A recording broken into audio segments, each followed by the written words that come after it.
is Craig Fear with Fearless Eating, and today I'm going to show you how to make homemade sauerkraut, one of the simplest fermented vegetables to make at home. I call it the gateway fermented vegetable because once you start making it and see how easy it is, you're going to want to learn how to make other fermented vegetables as well. So basically sauerkraut is 2 ingredients. It's just cabbage and salt.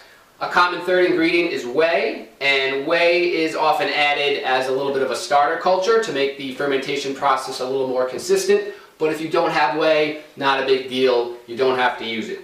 So it's basically, sauerkraut's basically a 2-step process. Step 1 is chopping up the cabbage and salting it. And step 2 is then packing it into jars. So I've already done step 1 here. And when you are slicing the cabbage, kind of however you like to do it, it doesn't really matter. Basically, cut the cabbage down the middle, core it, and then cut it into strips any size you like. It doesn't really matter.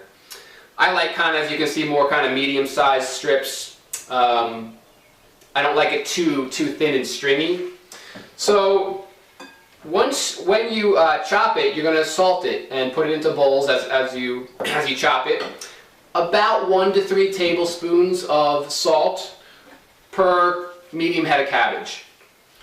I like usually more 2 to 3 tablespoon end of the spectrum. I do like a little extra saltiness to my sauerkraut. And when you salt it, there's 2 ways you can salt it. And I have 2 different ways here. I'm going to show you the 2 different ways this will result in packing it into jars. So over here what I've done is I've pre-salted the cabbage. And so I did this actually this morning about 5 hours ago. And when you pre-salt it, now again you have to kind of think ahead and remember to do this. When you pre-salt it and let it sit at room temperature, the salt's going to withdraw the water out of the cabbage. It's going to make it very, very simple to pack into the jars. If you don't think ahead and you don't remember, you can just salt it as you go, and I just salted this one literally just a minute ago, and it's going to take a little bit more muscle work and energy to pack it into the jars, which is not a big deal. It's not like right or wrong either way, but generally speaking, I like to pre-salt it because you're going to see I'm going to take the camera and I'm going to give you a close-up, and I'm going to do both of them side by side, and you're going to see how much easier pre-salting it is. And that's step 2. So I'm going to take the camera, give you a close-up, and show you how to pack the cabbage into the jar. So that's coming right up. Okay, so we're ready to press the cabbage into the jars here. So I want to show you my great little kitchen instrument I have for this. This is actually a pastry maker. If I turn it around, you can see it's kind of wider or larger on one end than the other. This is a great tool for packing sauerkraut into jars. You can use kind of whatever tool you have in your kitchen with kind of a blunted end. There's actually like sauerkraut pounders you can get on Amazon, but I love this little thing. It's so perfect for this. So what I'm going to do is I'm going to start with, let's see if I can rearrange this a little bit. I'll start with the unsalted sauerkraut first. So it's all salted, right? And I'm going to start taking it, and handful by handful, and then I'm going to start pressing it.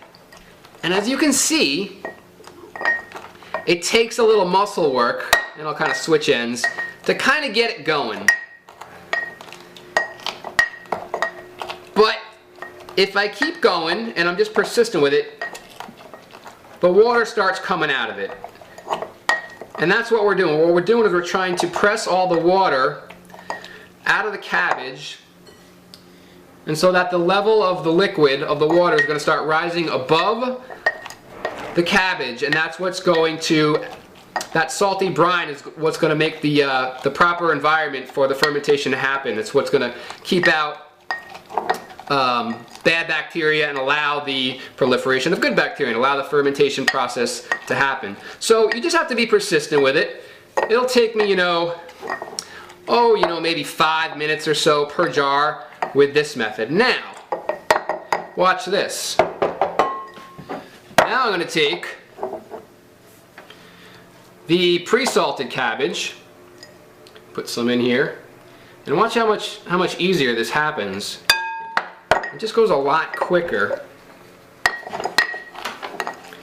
the water really comes out a lot easier and a lot faster. So you don't have to spend as much time packing it into the jars.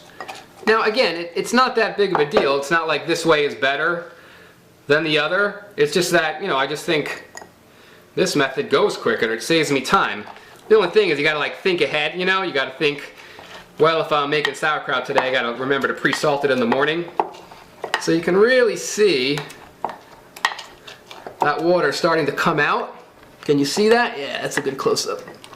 How quickly that starts to come out. There it is. All that water starts coming out a lot more efficiently. And it just requires, it's just a little less time, that's all. You know, if you do it with the other way without pre-salting it, your arm will get a little bit tired. Especially if you're doing like multiple jars, like you're doing, you know, I always think you should, you know, do more than one little, this is just one little tiny little jar. Usually I use a lot bigger jars, and I'll do like, you know, 2 to 3, sometimes 4 to 5 jars at once. And you can see that water really coming out now. That's great.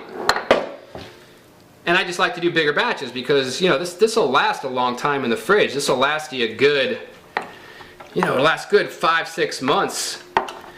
So as you can see, this is happening, you know, it's just a few minutes. And maybe just like one more handful here, and this is going to be done. Let's see that. And very important is that to leave a little bit of space between the top of the liquid and the top of the jar. It will expand a little bit in the fermentation process, and if you pack it too tight to the top, it can actually explode the jar. So we don't want that to happen. So look how easy that was. That's just about done. I think I'll leave it right about there. Yeah, I think that's good. I could probably put a little bit more in, but you know, I think that's a good visual. And basically I'm just going to take the top, put it right on, and that's it.